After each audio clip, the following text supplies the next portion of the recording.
Subscribe कीजिए हमारे YouTube channel को और लेटेस्ट अपडेट पाने के लिए बेल आइकन को दबाना बिल्कुल भी न भूलें। प्रिय साथियों, ये कोरोना वायरस के कारण देश में चार बार लॉकडाउन करना पड़ा। 22 अप्रैल से शुरू होकर 31 मई तक किसी न किसी रूप में चलता रहा और अब लॉकडाउन करना संभव नहीं है क्योंकि रोजी रोटी का भी संकट है। एक तरफ लॉकडाउन से जहां जान बचाने का प्रयास करते हैं, बीमारी से बचाने का, बीमारी से जान तो बचे लेकिन भूख से, प्यास से जान नहीं बच रही है और बहुत दिन तक घरों में बंद रखा भी नहीं जा सकता। इतनी लंबी यात्रा के बाद लोगों को आज़ादी चाहिए, लेकिन आज़ादी के साथ साथ सावधानी चाहिए। हम अपने मुंह को ढक कर चलें, हम सोशल डिस्टेंसिंग का पालन करें जैसा प्रधानमंत्री का भी निर्देश है, विशेषज्ञों का भी निर्देश है। और जिन दुनिया के बड़े देशों ने इसका ठीक से पालन नहीं किया उनका ज़्यादा नुकसान हुआ। अमेरिका जैसा देश, इटली जैसा देश भी ज़्यादा नुकसान का शिकार हुआ। हमने थोड़ी सावधानी रखी, लेकिन हमें यह भी ध्यान रखना है कि हमारे पास बेरोजगारों की, दैनिक मजदूरों की एक बड़ी आबादी है जिसके लिए भोजन देना बड़ा कठिन हो रहा है। और दुर्भाग्य से हमारे बड़े शहरों ने इन मजदूरों का शोषण तो किया, लेकिन जब इन पर मुसीबत आई तो इनको भोजन तक नहीं करा सकी और इन्हें अपने बच्चों के साथ, परिवार के साथ अपने गाँव की ओर भागना पड़ा। और यह संकट गाँव में जाने के बाद गाँव में बढ़ेगा। बीमारी तो बढ़ेगी ही, लेकिन बेरोजगारी बढ़ेगी और गांव में इन सब लोगों को खिलाने लायक, पिलाने लायक ये स्थिति नहीं है। और दुर्भाग्य है कि मजदूर हमने पैदा किया, उत्तर प्रदेश ने, बिहार ने, झारखंड ने, बंगाल ने, राजस्थान ने, मध्य प्रदेश ने, मजदूर हम पैदा करते हैं।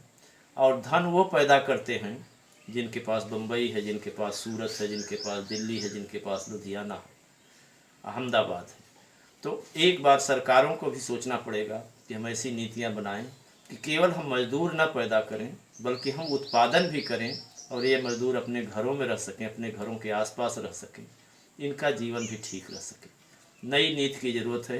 कोरोना से हमें ये ज़रूर नसीहत लेनी चाहिए कि हम ऐसी नीतियों का निर्माण करें कि रोज़गार भी हम यहीं दे सकें, शायद इस राज्य का ज़्यादा बढ़िया विकास हो।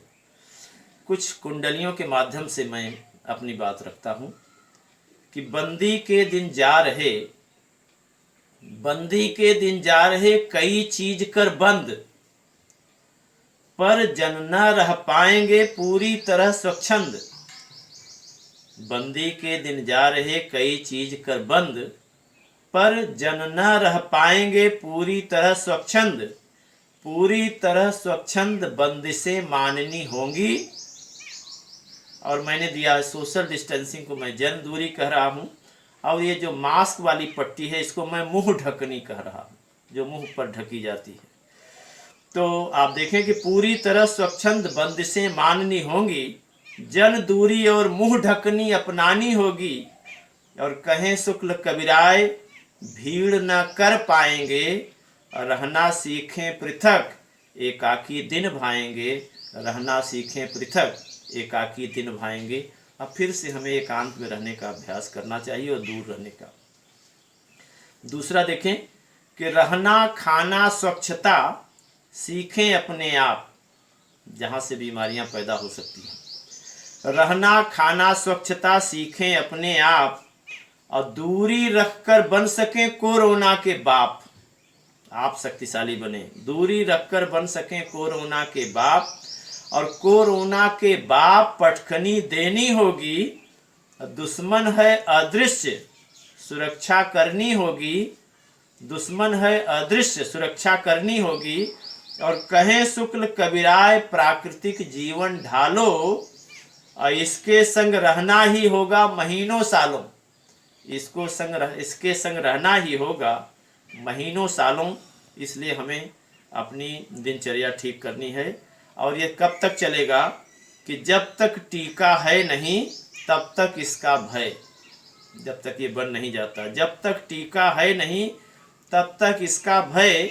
असहनी होगी मार कोरोना बहुत है निर्दय, कोरोना बहुत है निर्दय प्राण पर करे आक्रमण। अब पाते दूजी देह व उसमें करे संक्रमण। और कहें शुक्ल कबीराय जिए पहले के जैसा, जैसे पूर्वज जीते थे। कहें शुक्ल कबीराय जिए पहले के जैसा, त्यागे भौतिक लोभ अधिक क्या करेंगे पैसा। त्यागे भौतिक लोभ अधिक क्या करेंगे पैसा। केवल पैसा ही प्राण नहीं बचा पा रहा है, इसलिए हमें थोड़ी संवेदना और इन नियमों का पालन करें। और देखें दुनिया में क्या हुआ कि लाखों लोग चले गए क्रूर काल के गाल। 3.5 लाख से ज़्यादा लोग मर चुके कि लाखों लोग चले गए क्रूर काल के गाल, फिर भी सुधरा है नहीं सारे जग का हाल। सारे जग का हाल अमेरिका हानि में आगे, सारे जग का हाल अमेरिका हानि में आगे। रूस जर्मनी फ्रांस इटली इत्यादि अभागे, अनेक अनेक देश जिनका सबका नाम संभव नहीं है, कि रूस जर्मनी फ्रांस इटली इत्यादि अभागे। और कहें शुक्ल कबीराय बदलती विश्व व्यवस्था, महंगा है सामान किंतु जीवन है सस्ता। महंगा है सामान किंतु जीवन है सस्ता। तो इस सस्ते जीवन को हम फिर से मूल्यवान बना सकें, एक उपाय और मैं आपको दे रहा हूँ जीने का ढंग कि जीवन रखिए प्राकृतिक, बढ़े निरोधक शक्ति। डॉक्टरों का भी कहना है कि आपकी इम्यूनिटी पावर बढ़ेगी तो वायरस दूर होगा। कि जीवन रखिए प्राकृतिक, बढ़े निरोधक शक्ति। शुद्ध हवा जल धूप से हो क्षमता उत्पत्ति, और हो क्षमता उत्पत्ति रोग से लड़ पाएंगे। और खान पान संयम के बल खुश रह पाएंगे। और कहें शुक्ल कबीराय भोग से रोग है बढ़ता। कहें शुक्ल कबीराय भोग से रोग है बढ़ता, और रोग से बढ़ता शोक स्वास्थ्य धन दोनों हरता। रोग से बढ़ता शोक स्वास्थ्य धन दोनों घटता। ये दोनों चीज़ें घटेंगी या दोनों चीज़ें समाप्त हो जाएंगी। इसलिए मैं आपसे अनुरोध कर रहा हूँ कि आप मनुष्य का जीवन जिए। और मनुष्य बड़ा बुद्धिमान है। एक कुंडली के माध्यम से मैं अपनी बात कहता हूँ कि कृत्रिम जीवन छोड़िए जिए प्रकृति के संग। कृत्रिम जीवन छोड़िए जिए प्रकृति के संग, और प्राणियों की तरह नर भी प्रकृति का अंग। और प्राणियों की तरह नर भी प्रकृति का अंग। नर भी प्रकृति का अंग है, इसमें बुद्धि अधिकता। नर है प्रकृति का अंग है, इसमें बुद्धि अधिकता। नीर क्षीर सत असत बिलग की अद्भुत क्षमता। और कहें शुक्ल कबीराय कभी था समय से आगे। ये चिंतन कर लेता था मनुष्य। कहें शुक्ल कबीराय कभी था समय से आगे, अब पशु सम है दीन देख कर लज्जा लागे। अब पशु सम है दीन देख कर लज्जा लागे। साथियों, मैं चाहूँगा कि मनुष्य अपने पूरी गरिमा में फिर से स्थापित हो, अपने मूल्यों के साथ, अपने चरित्र के साथ, अपने आदर्श के साथ, अपने स्वास्थ्य के साथ, ताकि हम अपने इस मानव जीवन को सार्थक कर सकें। और इस मनुष्य जीवन के जो भी उद्देश्य हैं, धर्म अर्थ काम मोक्ष, हम सब पा सकें। इसलिए हमारा ये मनुष्य जीवन है। और हमारे ऋषि ये कहते भी रहे हैं कि जीवेम सरदह सतम। और 100 साल का स्वस्थ जीवन जीने के लिए हमें प्रकृति के सहारे, अध्यात्म के सहारे, नैतिकता के सहारे जीवन यापन करना चाहिए। मैं आपको एक बार फिर शुभकामना देता हूँ कि आप कोरोना से विजयी हों और अपने जीवन को फिर से सरल सहज बना सकें। बहुत बहुत धन्यवाद।